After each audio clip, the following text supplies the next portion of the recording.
হযরত ইউসুফ আলাইহিস সালামের কথা তো শুনেছেন। কি করেন? ইউসুফ আলাইহিস সালামের পিতার নাম কি? ইয়াকুব আলাইহিস সালাম।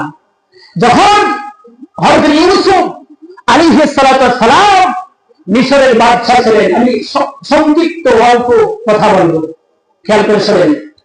ইয়াকুব আলাইহিস সালাম যখন মিশরে চলে গেলেন, মিশরে যাওয়ার পর তার ছেলের জনসংখ্যা দেখে মানুষ এত মহব্বত করে ইউসুফ আলাইহিস সালামকে, আশ্চর্য হয়ে গেলেন।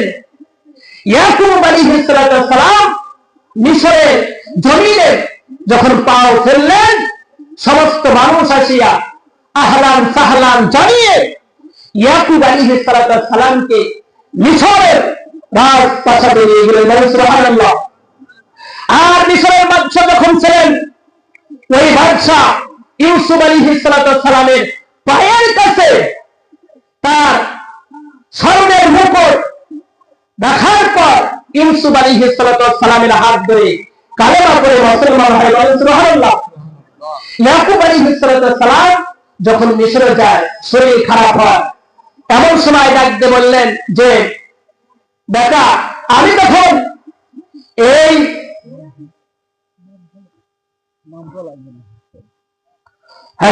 গোপনে দান করেছিলাম, গোপন গুলো ক্ষমা করে দাও, আপাত বিপদ মুসিবত থেকে আল্লাহ হেফাজত করো। আল্লাহ আল্লাহ তাআলা 500 টাকা দান করেছেন, আল্লাহ তাআলা 500 বছরের গুনাহগুলো ক্ষমা করে দাও। আল্লাহুম্মা আমিন আমিন।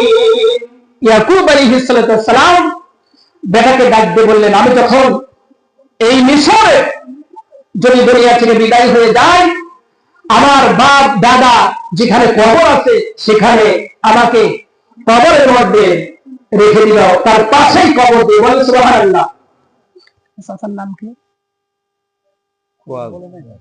লিল্লাহি তাকবীর।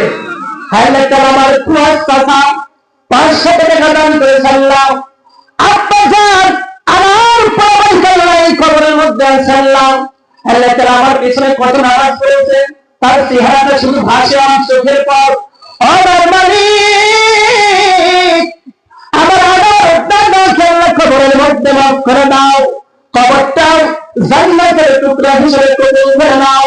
ওই বাড়িতে খাস রহমত দান করে দাও। আল্লাহুম্মা আমিন।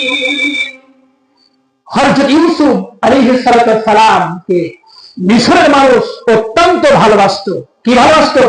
এত ভালোবাসতো, যা কত তাই শুনতো, হযরত ইউসুফ আলাইহিস সালামের কথা শুনতো।